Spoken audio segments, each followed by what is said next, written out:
Allô, bonjour la famille, bonjour et bienvenue encore sur la chaîne LD de Kansai, LD of Kansai. Aujourd'hui, comme je vous l'ai dit tantôt, nous sommes en Grèce avec tous les amis du laboratoire, les professeurs pour une conférence internationale ici en Grèce et qui a un rapport avec l'informatique et tout et tout. Et je profite en même temps pour faire une série de vidéos ici en Grèce, mais pour parler du Japon. Et là, je suis au dernier étage de l'hôtel qui nous reçoit, au 10e étage, et c'est à Athènes, je crois, la capitale. Et c'est vraiment un bon hôtel. Pour ceux qui vont venir en Grèce plus tard, c'est un hôtel que je vous conseille. C'est vraiment beau et depuis ici, vous pouvez voir presque toute la ville. Vous pouvez voir derrière moi. Voilà, c'est la Grèce avec ses maisons un peu particulières, les toits sont en orange. Et puis on va faire une série de vidéos comme j'ai dit tantôt sur le Japon. Ça fait bizarre parler du Japon depuis la Grèce. Et tout à l'heure il y a un peu de vent là où je suis, donc je vais aller dans une autre salle un peu plus calme, dans la piscine de l'hôtel qui est aussi en haut au 10e étage. Aujourd'hui on va parler des choses un peu bizarres du Japon. C'est-à-dire les choses qui peuvent choquer, si vous voulez choquer dans les deux sens, comme on a l'habitude de dire chez nous, choquer pour plaire. Il y a des choses qui choquent, qui vous plaisent, il y a des gens qui choquent et ça fait mal. Donc choquer de façon positive, et c'est que m'a choqué jusqu'à maintenant de façon négative.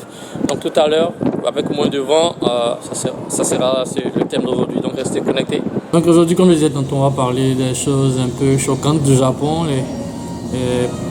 Quand vous arrivez au Japon, peut-être que vous allez voir ou pas voir, mais ça se passe comme ça. Et il y en a qui sont choquantes de façon positive et de façon négative. Donc on va commencer déjà par le premier point, choquant négativement, et puis après on va faire alterner les points qui sont choquants négatifs et puis les points choquants positifs. Il ne faut pas que vous preniez seulement que le mauvais côté, mais que vous preniez que le bon côté. Il y a le mauvais point, il y a les bons points.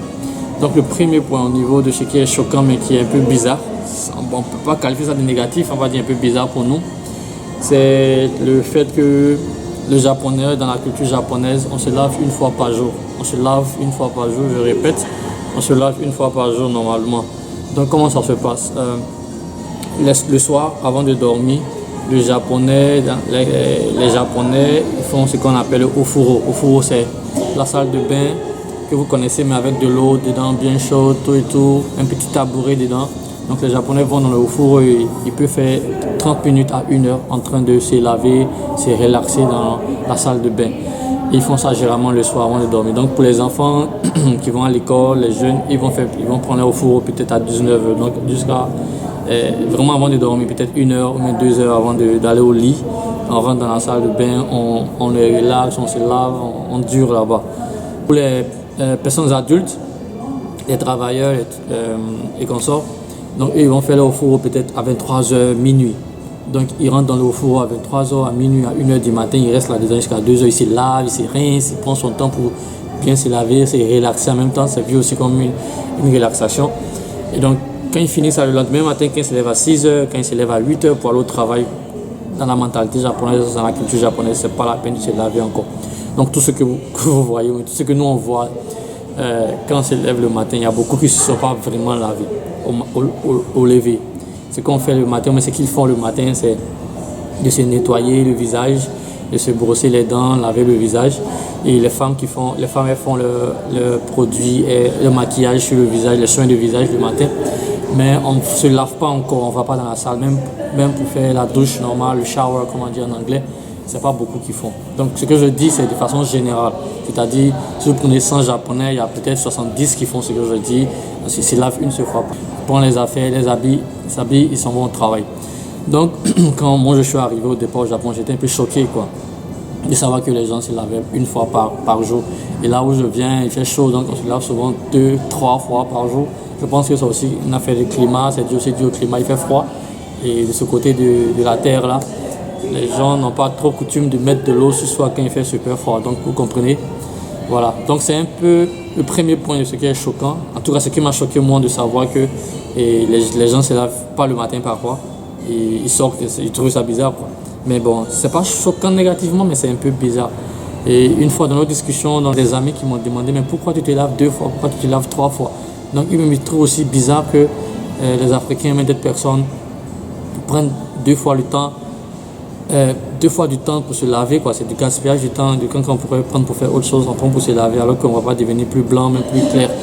Alors, ils sont plus clairs, ils sont plus jaunes que nous, donc on a pris pour joke, quoi. Tu te laves plusieurs fois, moi le soir je me lave plusieurs fois, et je ne deviens pas plus blanc que ceux qui se lavent 2 fois, donc ils ne comprennent pas que je perde mon temps en train de me laver. Donc voilà, c'est un peu un choc culturel, si vous voulez, on va dire ça comme ça. Un bon point de choc culturel, un bon point, c'est au niveau de la distinction des classes, on va dire les pauvres et les riches, si vous voulez. Ça m'a vraiment marqué positivement ce truc-là, c'est qu'au Japon, on ne peut pas distinguer un enfant pauvre d'un enfant riche, surtout à l'école. Donc à l'école, ils sont tous dans le même uniforme, ils ont le même sac, ils ont la même chaussure, ils ont la même chemise, ils ont le même t-shirt, le même sous-vêtement, les mêmes chaussettes. Tout ça pour pas qu'on puisse distinguer un enfant pauvre d'un enfant riche. Donc c'est vraiment difficile d'aller dans une salle de classe et de pouvoir voir un enfant qui a les parents moins nantis et qui est habillé d'une manière différente, qui mange un truc différent. Ils ont vraiment, surtout dans les écoles, c'est vraiment difficile de savoir. Et même ça continue jusqu'à souvent, ils grandissent comme ça jusqu'à souvent à l'université. Et tant que vous n'êtes pas vraiment amis avec eux, pour vous envoyer à la maison, vous ne saurez pas vraiment si c'est un Japonais pauvre, c'est un Japonais riche. Et bon, je crois que c'est un bon point déjà de ne pas montrer déjà, on va dire à vue d'œil, qu'on est riche mais qu'on est pauvre, vous voyez ce que je veux dire. Et là, ça c'est un point vraiment très positif pour moi, je pense. Je ne sais pas pour vous, mais ça m'a choqué, mais dans le bon sens du terme, quoi. Alors, un deuxième point positif, je crois, c'est quelque chose qui choque positivement beaucoup d'étrangers qui viennent, pas forcément moi. C'est la disponibilité, si vous voulez, l'hospitalité des Japonais, ou même la disponibilité des Japonais à vous accompagner ou quand vous êtes perdu. Par exemple, vous partez dans cette direction, vous partez comme ça, on va dire vous partez à droite et vous ne maîtrisez pas bien le chemin. Et donc en partant à droite, vous croisez un Japonais, lui qui va à gauche, donc il a du chemin du sens opposé.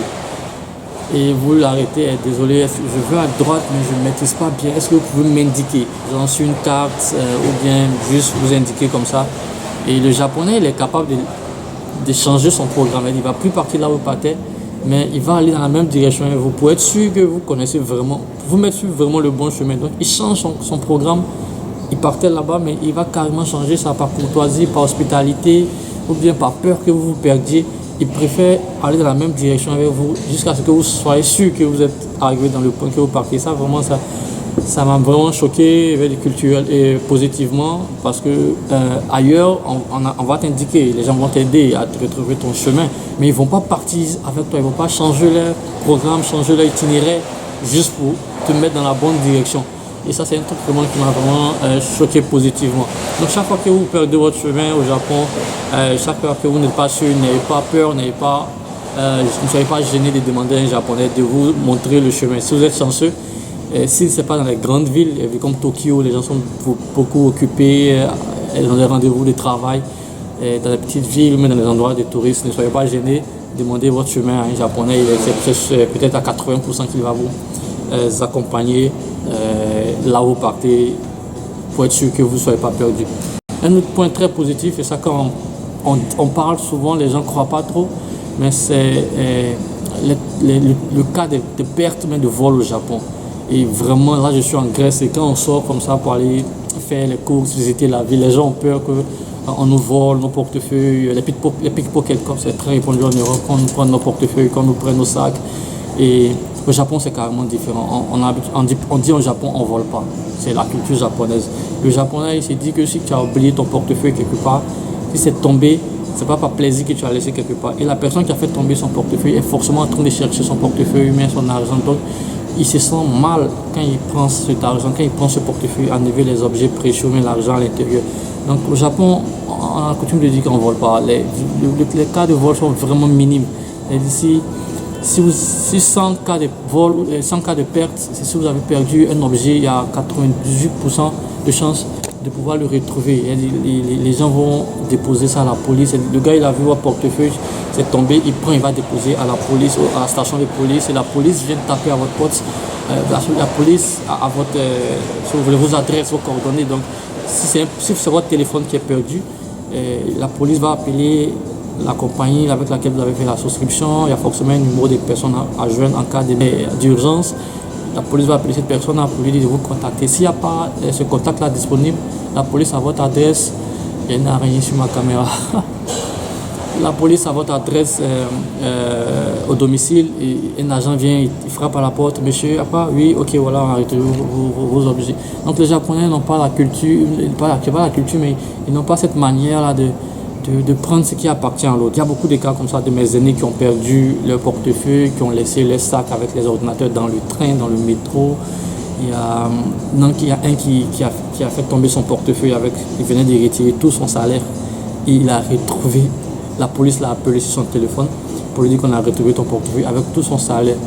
Et ce qu'ils font au Japon, quand vous partez déposer un objet perdu, vous avez une fiche que vous remplissez. Si vous voulez que le propriétaire de l'objet perdu vous donne quelque chose pour vous dire merci, vous laissez vos coordonnées, vous laissez vos contacts et puis il va vous contacter pour vous donner quelque chose, pour vous dire merci. Mais c'est pas forcé à la base. Les gens ne viennent pas déposer pour qu'on leur donne une compensation. Et donc ça c'est vraiment un truc qui m'a choqué positivement. C'était un peu ça pour la vidéo d'aujourd'hui. Les choses qui m'ont choqué au Japon de façon positive ou négative. Et si vous avez entendu des choses sur le Japon que vous voulez vérifier, il n'y a pas de souci pour laisser ça en commentaire, toujours en bas. Il faut aussi continuer de vous abonner et puis on va faire beaucoup plus de Japon vidéos comme je vous ai dit sur la vie au Japon et les choses que vous savez mais que vous ne savez pas, les préjugés que vous avez. Peut-être c'est vrai, peut-être c'est faux. Donc voilà. Si vous avez aimé la vidéo, il faut vous abonner, il faut mettre un like, il faut partager, laisser en commentaire vos impressions. Et à la prochaine et puis restez connectés. Bye bye.